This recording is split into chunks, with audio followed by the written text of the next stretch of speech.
Tengo al doctor Antonio Carri Bolívar, vicepresidente de Acción Democrática. Dejamos una pregunta al aire sobre la presión de las redes sociales. A veces vemos que hay personas que no tienen ni siquiera nombres, se escudan detrás de nombres ficticios, Anónimo, ¿no?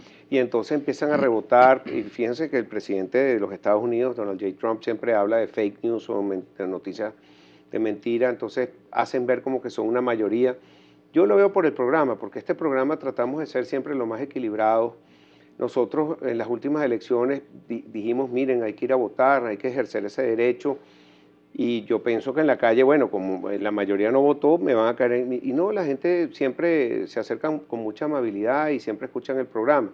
Y fíjate que en este caso, del caso Rodríguez Zapatero, yo vi una rueda de prensa que dio el diputado Marquina que me pareció que fue muy prudente y además muy equilibrado también, valga la redundancia, porque él decía de que en la Asamblea Nacional en ninguna parte está contemplado que digan o no que una persona es grata o no grata recibida en Venezuela. Y él dijo que si había una discusión con decir, mira, no lo aceptamos como una persona equilibrada para Claro. un diálogo, mira, no lo aceptamos y ya. Y además que si ya es no grata, ya el país lo rechaza por no grato, por su actuación o lo que sea. Pero sin embargo fue la presión tanta de todos, entonces lo votaron y ahora hicieron una especie de lista tascón donde están quemando prácticamente, buscando casi que culpables de lo último que ha pasado en Venezuela a las personas que votaron o no.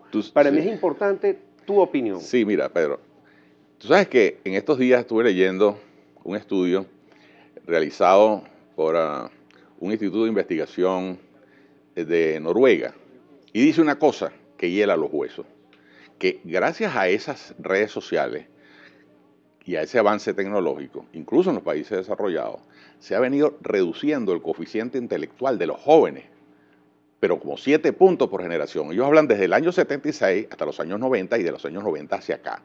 Entonces, ahora me explico por qué uno ve cómo es posible que alguien que dice ser de oposición, bueno, empieza a atacar a gente de la oposición y enseguida eso se hace viral precisamente porque hay unos robots del gobierno o de laboratorios de guerra sucia que, bueno, que replican eso, por supuesto, para sembrar la división dentro de la oposición. Y hay gente que se solaza en eso, una cosa increíble.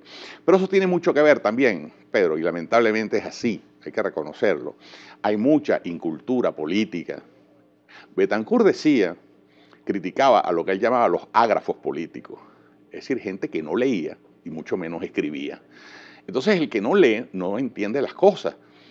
Y una cuestión, eso que tú dices que decía Marquina, bueno, eso es cierto. ¿Cómo es posible que tú vayas a pretender presionar para censurar a una persona que además, como tú dices, ya él mismo se desnaturalizó su posible mediación al parcializarse con el gobierno y ya está, él no tiene más nada que hacer. Pero salir, por ejemplo, el Parlamento venezolano a agredir a un señor que fue jefe de Estado, un expresidente, vas a lograr unas solidaridades automáticas en España que es una cosa increíble. Además, la gente no sabe que ese señor forma parte del Partido Socialista Obrero Español, que hoy está en el gobierno, pero que ese Partido Socialista Obrero Español no es ningún partido comunista. Eso es un partido que tiene una tradición de lucha contra las dictaduras a favor de la libertad. Y te voy a poner un ejemplo rapidito, porque yo sé que cómo es la cosa aquí del tiempo. No, más bien, tranquilo. Pero Tiempo. fíjate tú,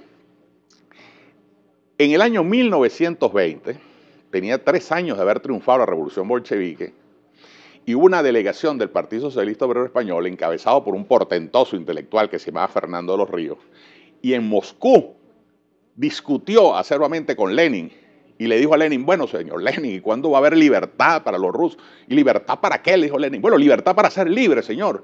Entonces nosotros no vamos a poder participar en una internacional donde se conculque la libertad.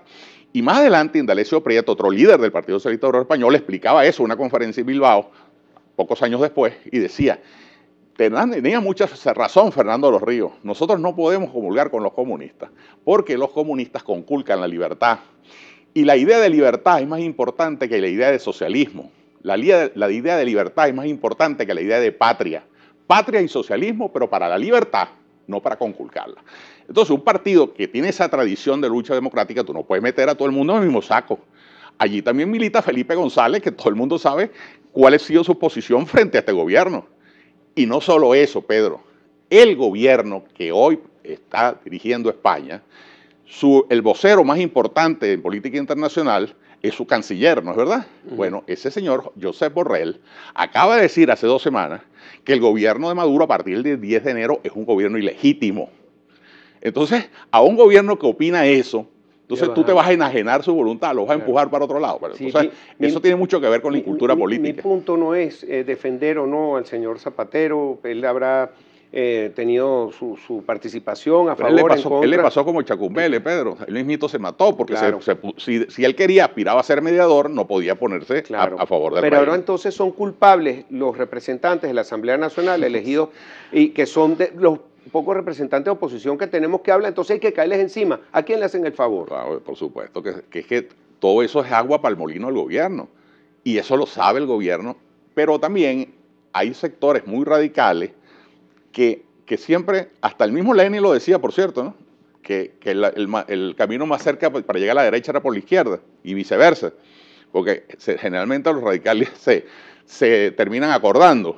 Y fíjate tú, que es una cosa también sintomática, que quienes hoy en Venezuela no quieren que haya una salida electoral, coinciden tanto los radicales del lado de la oposición como los radicales del lado del gobierno. Están coincidiendo, porque por razones diferentes, por la que tú digas, pero bueno, pues están coincidiendo. Por eso es que la política correcta es la política sensata, la política de centro, la política con P mayúscula, que es lo que está reclamando Venezuela, que empecemos a hacer política con P mayúscula. Ahora te pregunto algo, ustedes que tienen ahorita participación política y también de ejecución política a través de 4 gobernadores, ¿cómo es la comparación de estos 4 estados? ¿Si han cambiado o no? Todo lo que ha sido el Estado dentro de lo que se puede cambiar y cuál es la situación del Zulia, donde se negaron a ir a una juramentación que igual están ejerciendo su labor, por lo menos todos estos gobernadores en Mérida, en el Táchira, los 4 gobernadores de Acción Democrática. Bueno, yo te quiero decir, yo no quiero hablar del Zulia para no traer otra vez mayor polémica en la oposición, pero objetivamente ya ocurrió, hablando, ya de hecho Acción Democrática se salió de la MUD. Bueno, pero nos salimos de la MUD, pero no de la unidad, porque nosotros lo que hemos dicho es que nosotros nos salíamos de allí es para que la unidad se dé en los hechos, que la unidad se dé en las luchas sociales, como se está logrando. Tú cuando ves, por ejemplo, la confrontación de los enfermeros, tú ves que allí no hay división. ¿Por qué? Porque están luchando concretamente por sus reivindicaciones. Cuando ves a los profesores universitarios, tú no ves división allí. Ahorita hay unas elecciones en la Universidad de Carabobo, ahí hay unidad de la oposición. Bueno, en las luchas sociales cotidianas, ahí es donde nosotros queremos hacer énfasis. Y por eso hemos logrado importantes avances desde el punto de vista unitario allí, en esos sectores. No en los conciliábulos burocráticos para perder tiempo aquí cuando el país se está cayendo a pedazos. Entonces nosotros eso fue lo que reclamamos y por eso nos salimos de la mesa. Pero sin embargo seguimos en la cuestión unitaria. Y no solo eso, sino, Pedro, hay buenas noticias. Nosotros estamos conversando con la gente de los otros partidos, estableciendo un cronograma de actividad y vamos también para establecer un programa para salir de la crisis. Y eso allí es un programa para la crisis, un programa de casi una economía de guerra. ¿Quién lo dirige? ¿Quiénes son los que están detrás de ese programa? Bueno, mira, gente de todos los partidos. No quiero, digamos, divulgar mucho las cosas, porque tú sabes que generalmente entonces cuando tú las publicitas, pero sin embargo estamos logrando asesoría de universidades de venezolanos que están en el extranjero, en universidades muy prestigiosas, de Harvard, de Yale, de la Sorbona de París, y gente de las universidades nacionales. Y en ese equipo puedo mencionarte a José Guerra, que está trabajando arduamente en la búsqueda de ese consenso para presentar un proyecto de salida de la crisis, un proyecto de agenda nacional. Muy bien, bueno, mira, se nos acabó el tiempo. Qué lamentable. Muy rápido, ¿verdad? Sí. Bueno, te espero pronto por aquí. Cómo no, con mucho gusto, Pedro. Pedro. Saludos a toda la gente bella de Valencia y que tú representas muy bien. Gracias. Antonio Ecarri Bolívar, vicepresidente de Acción Democrática, @EcarriB. Ya volvemos con Juan Pablo Olalquiaga, presidente con Industria.